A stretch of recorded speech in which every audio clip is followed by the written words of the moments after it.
प्राचीन समय की बात है। हिमालय की गोद में बसे एक छोटे से गांव में वशिष्ठ नाम का एक युवक रहता था। वह अत्यंत बुद्धिमान और परिश्रमी था, पर उतना ही महत्वाकांक्षी भी। उसे लगता था कि धन और पद ही जीवन का अंतिम लक्ष्य है। गांव के लोग उसकी चतुराई की प्रशंसा करते थे, पर उसके भीतर एक अदृश्य बेचैनी थी, जैसे आत्मा किसी और राह पर ले जाना चाहती हो। एक दिन राज्य के सेनापति गांव आए। उन्हें राजकोष के लिए नए कर्मचारियों की आवश्यकता थी। वशिष्ठ ने यह अवसर तुरंत पकड़ लिया। वह नगर गया और अपनी मेधा से राजा का विश्वास जीत लिया। जल्द ही वह महल का विश्वस्त बन गया। धन, सम्मान, वैभव सब उसके चरणों में आ गए। पर जितनी ऊंचाई मिलती, भीतर की शांति उतनी ही दूर भागती। रात को सुनहरी बिस्तर पर भी नींद नहीं आती। दरबार में चारों ओर चापलूस, षड्यंत्रकारी लोग थे। वशिष्ठ को लगने लगा, क्या यही जीवन है जिसके लिए मैंने सब छोड़ा? एक दिन महल के बगीचे में बैठे वशिष्ठ की दृष्टि एक वृद्ध सन्यासी पर पड़ी। सन्यासी के पास न धन था न सम्मान, पर उनके चेहरे पर अजीब सी आभा और शांति थी। वशिष्ठ से रहा न गया। उसने पूछा, गुरुदेव, आपके पास कुछ भी नहीं, फिर भी आप इतने शांत कैसे? ऋषि मुस्कुराए।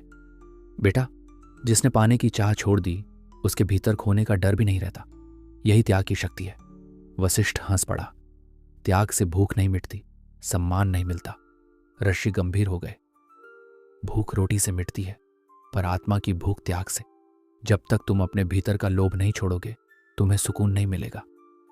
वशिष्ठ के मन में यह वाक्य जैसे पत्थर की लकीर बन गया। कुछ समय बाद एक युद्ध हुआ। राज्य के लिए वशिष्ठ को धन इकट्ठा करना पड़ा।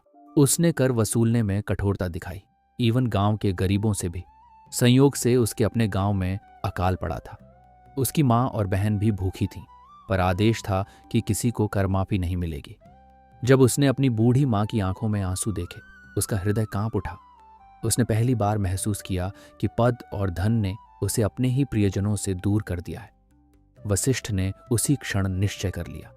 वह राजमहल पहुंचा और राजा से कहा, महाराज, मुझे यह पद और वैभव नहीं चाहिए। मेरी आत्मा अब इसकी कीमत नहीं चुका सकती। मैं त्याग कर रहा हूं। राजा चकित रह गए। तुम्हें क्या कमी है? वशिष्ठ ने उत्तर दिया, कमी यही है कि सब कुछ होते हुए भी शांति नहीं है। मैं अपनी आत्मा खोजने जा रहा हूं। राजा ने उसे रोका नहीं। वशिष्ठ जंगलों में गया और अरण्य के शरण में साधना करने लगा।